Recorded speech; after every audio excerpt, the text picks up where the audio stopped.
Welcome to the Farbrengen. Welcome to the Farbrengen. I'm Rabbi Litvin. We begin as we always do with the story of the Lubavitcher Rebbe. Mr. Freddie Hager was a business leader and leader of the Jewish community in London, England. And he was granted a yechidus, a personal audience with Lubavitcher Rebbe. And the Rebbe asked him about college students in London University. How do they get kosher food?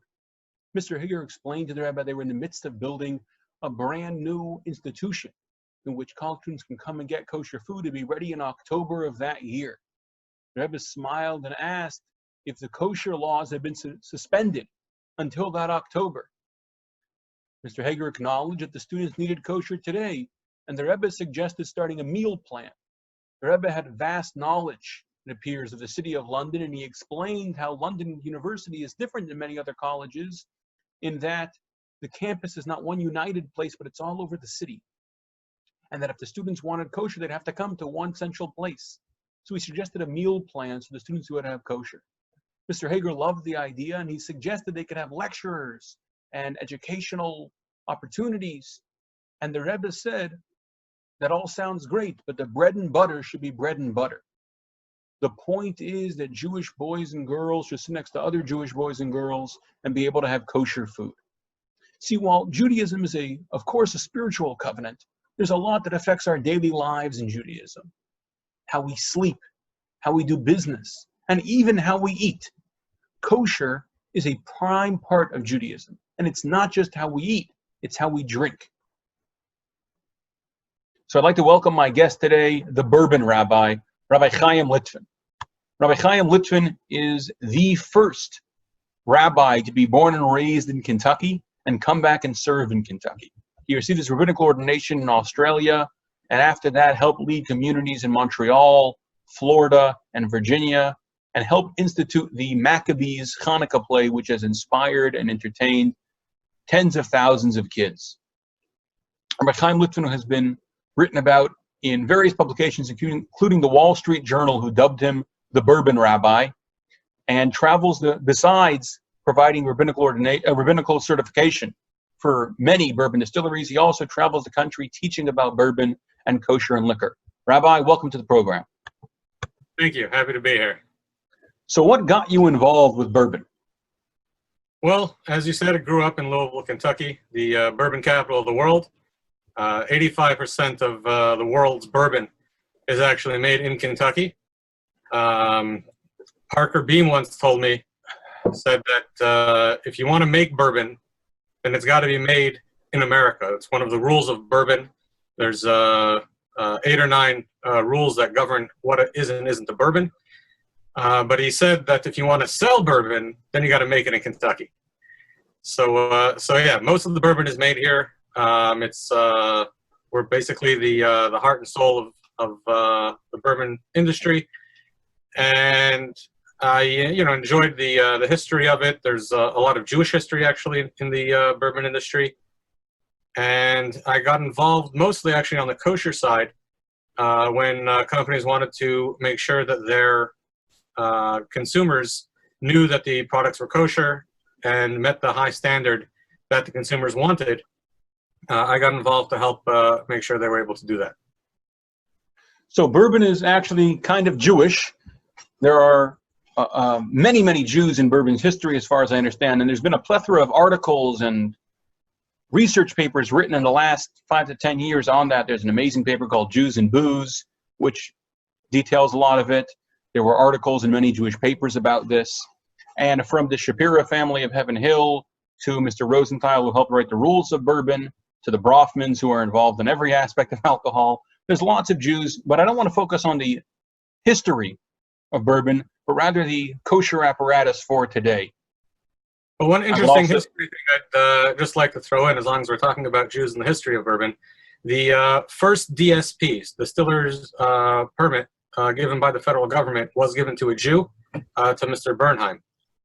That distillery and that title was actually bought by Heaven Hill, who now owns DSP-1, along with many others. But yeah, that first one was granted to Mr. Bernheim, Isaac Bernheim, and that was the first distillery permitted by the federal government. And Mr. Bernheim, of course, has an impressive place in Kentucky history, having granted the state Bernheim Forest and being one of the founders of Jewish Hospital in Louisville, an internationally known hospital. But getting more to the kosher aspects, what goes into bourbon? How do you make bourbon? So the process of making bourbon is similar to many other hard alcohols. It's a grain product that's fermented, distilled, and then aged. The majority content in order for it to be bourbon has to be corn, at least 51%. There are some bourbons that are 100%, but it has to be at least 51. The other grains that are typically in a bourbon are rye and barley. Sometimes there is wheat. Maker's Mark, for example, is one of the wheated bourbons. There are many others. And all of those items, those 4 grains, are always kosher. The other thing that goes in is water, which, again, is always kosher. So then one could think that all bourbon is kosher. One could think that. That's a common misconception and of great concern. The main issues that can come up in bourbon from a kosher standpoint is really once it leaves the barrel.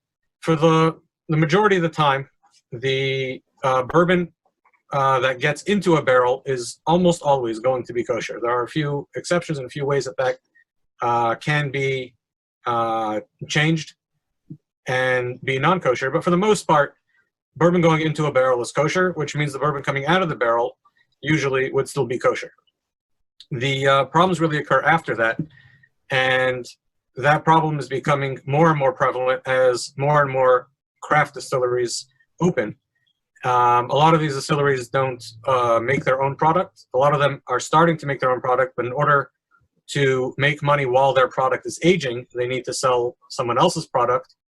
And the problem really occurs where in transport. So if they're buying it from another distillery, how does it get from distillery A to distillery B, or from distillery A to bottling line?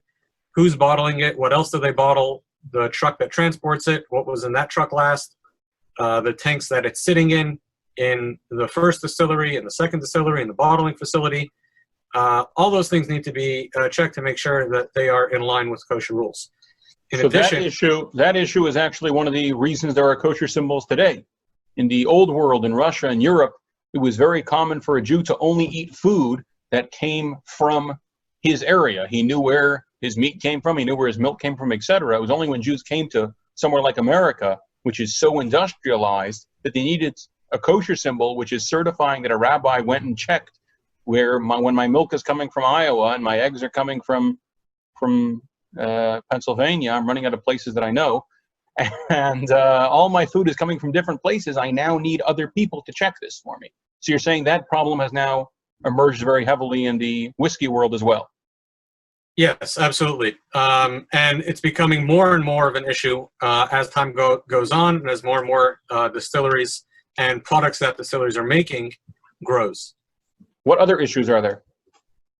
The other main issues are flavorings and finishings.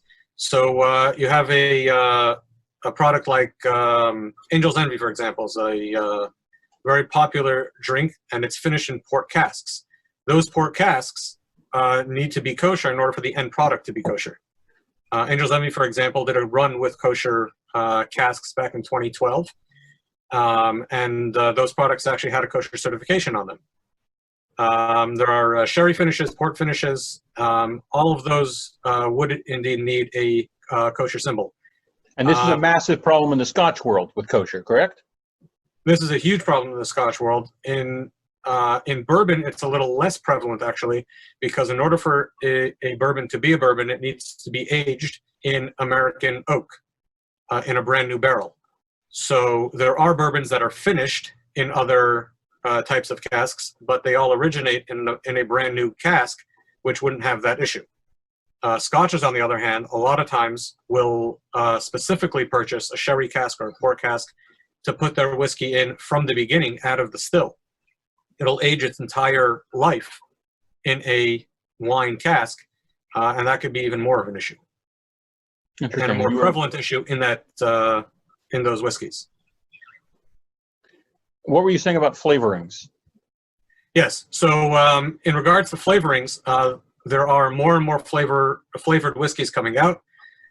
Fireball is a good example of a non-kosher flavored whiskey. All of these types of items can have flavors that are non-kosher. Wines can be added. The process of making a flavored whiskey and the process of making bourbon is extremely different. The whiskey that goes into a flavored whiskey is made the same, but the second half, once it leaves the barrel, the only similarity between the two is that they both get bottled. So yeah, a lot of flavors are non-kosher. A lot of them are made with animal products. They could be dairy. They could have many other kosher-sensitive issues in the flavoring process. So you've mentioned one or two issues with certain brands. Before we continue, what is your favorite kosher brand? My favorite kosher bourbon? That's a tough question. There's probably the one that's in my cup. Okay, I'll take it. There's a lot of good options out there. I mean, as a daily drinker, as a a special occasion thing, there's some that I really enjoy that are a little too expensive to be enjoying every day. I don't drink every day either.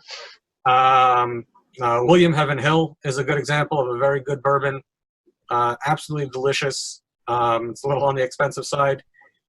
Peerless Distillery in Louisville has an amazing bourbon and an absolutely amazing rye whiskey that are both very, very good. There are many, many really good ones. Picking a favorite off the top of my head is difficult. Glad I asked an expert. So how do we address these issues with flavorings, etc.? Does that just make the whole line non-kosher? So the way to do it is to make sure there's a kosher symbol on the end product, and then with certainty that the product you're drinking is actually kosher. There are many flavored drinks. Jim Beam, for example, has a lot of flavored whiskeys with kosher certification, and there are others out there as well. There's flavored vodkas, there's flavored bourbons, flavored whiskeys. All of these are available with certification. We just need to make sure that what we're drinking is actually kosher, and the easiest way to do that is with a kosher certification.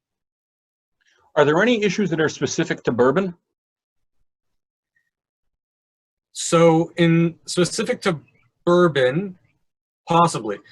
I don't know how many distilleries are owned by Jews in Scotland, but bourbon is an industry that many Jews are in, and we have the issue of chametz on Passover with bourbon, probably a little more prevalent than other hard alcohols throughout the world.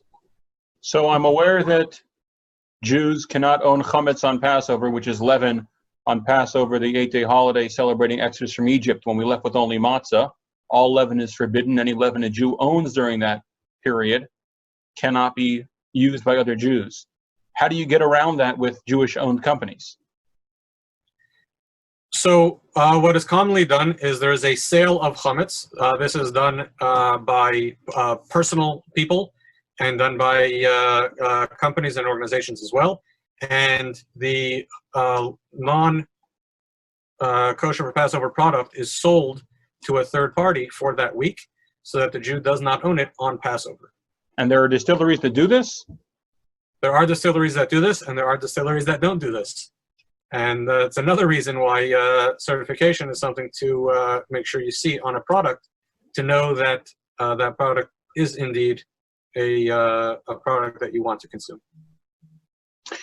It seems to me that I've often seen in synagogues and in Jewish centers bottles without kosher symbols on it, in a time when they wouldn't have anything else without a kosher symbol in the building. Why is that? Absolutely, that's a great question, Rabbi. I think that really stems back to when back in Europe, even back in the day, the process of making bourbon or making whiskey, even vodka, all of these things was a very simple process. It was usually done by someone locally, and they made it, they bottled it, and it was enjoyed. In America, things were much more industrialized. There's much more global transportation. There's even scotches that are bottled in America. So how does it get here? Does it come in a cask? Does it come in a truck, on a train, off of a boat, onto what? How many times was it transferred from one type of carrier to another? In the bourbon industry specifically, how does it get from the rick house? Is it dumped there? Is it dumped on site? Is it dumped at the bottling facility? When a small distillery buys, or a small bourbon company buys bourbon from a distillery in order for them to bottle or mix or whatever they do, how does it get from the distillery, from their rick house or their dump house, to the bottling line? Trucks in the transportation process would all need to be kosher. The tanks that it goes in the dumping facility, in the bottling facility, and anywhere in between, all of those things weren't really concerns back in the day, and are becoming more and more prevalent as more distilleries, especially smaller distilleries, come around, and those concerns are growing. When the Jews came to America, and in mass, at the turn of the century, there were a lot of Jews in the industry, like we mentioned earlier, that knew the process and knew what was going on. And even then, the process was a simple process. It was a pretty straightforward process, and rabbis were able to ascertain that the end product would still be kosher, even without the most strict supervision. But as companies are growing, and as flavors are being introduced, and all of these things continue to grow, those concerns become more and more prevalent. So as the bourbon rabbi, you travel across the United States giving lectures on the history of bourbon, what bourbon is, and how to drink it. Tell me a little bit about that. Yeah, so I've done this in a few cities throughout the country. Was supposed to actually do it a few more times since February, but the world's gone a little crazy, unfortunately, and hopefully when things come back down to our new normal, we'll be able to continue that. But yeah, go around to different communities throughout the country, throughout the world, and discuss bourbon, talk a little bit about the history of Jews in bourbon. We discussed a little about that earlier in the program, and try to teach a little bit on how to enjoy a nice bourbon, how to nose it, how to taste it, how to enjoy the finish, and give people a little bit of an appreciation for America's whiskey. And you do a small version of that every Thursday, is that correct? Yeah, we do a Facebook and Instagram live every week, a small Dvar Torah, and a review on some kind of American bourbon. And where can that be found? That could be on my Facebook or Instagram. My Facebook would be Rabbi Chaim Litvin, and my Instagram account is BourbonRabbi. Well, Rabbi, as someone who enjoys bourbon, I want to thank you for all your work. Rabbi Litvin is also the lead mashgiach, supervisor for kosher liquor and spirits. As they say, if you're going to drink, drink with class. So I want to thank you for all the work you do. I also want to thank all the wonderful Jews who came before you, who put so much of their love and efforts into bourbon. I want to conclude with a final question and answer, and the question is bourbon or alcohol in general allowed in Judaism? It's a common question asked. My first time I had a drink, I was 8 days old. I was doing pretty good for a little bit, and then I fell off the wagon that Friday again, had another drink. And as especially wine for Kiddush and alcohol has such a place in Jewish culture when many other religions forbid it, why is that? The previous Lubavitcher Rebbe, Rabbi Yosef Yitzchak Schneerson, gave a parable of a Jew who's imprisoned in Russia for his faith, and he finds out he's getting out the next day. And he wants to celebrate, he wants to dance. Tomorrow he'll be with his brothers.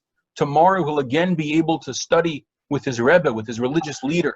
He'll be able to celebrate all the aspects of Jewish life in the proper way. But if he would start dancing in a Russian prison, he would be shot. So he took a 20 ruble out of his shoe and gave it to the guard and said, Ivan, because in every Jewish story, the Russian's name is Ivan. Go to the corner store, buy a bottle of vodka, and we'll drink it together. And Ivan does so, and they both start dancing. Ivan's dancing because he had a couple drinks. And the Jew, Moshe, is dancing because he knows what tomorrow is going to bring. The Rebbe explained our souls want to dance. They want to celebrate the greatness of life, the blessings God has given us. But so often their guard, our body, doesn't want to celebrate, doesn't want to feel connected with another person. And so we give ourselves a l'chaim, a drink. And then we celebrate both our body and soul. Our souls are spiritually elevated, connected to God, and our bodies are able to let their guard down a little bit because they had a drink.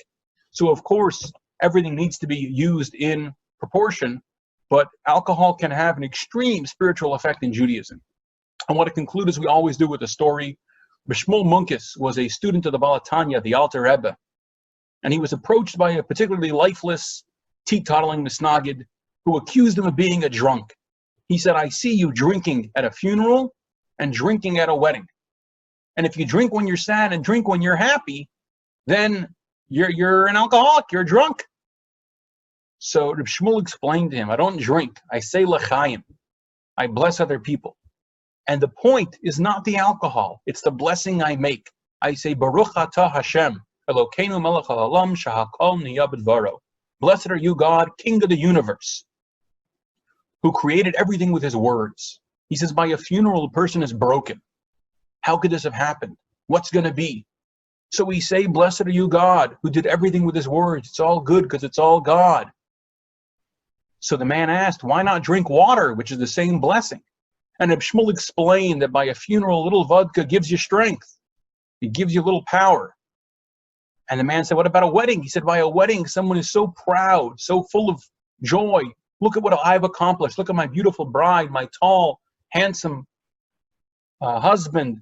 Look at my wonderful children. Look at my, hopefully the bride and groom aren't saying that.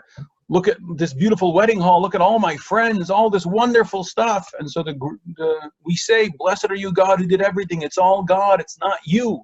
And we again say shahakal and have a drink. And the man said, well, why not drink water then?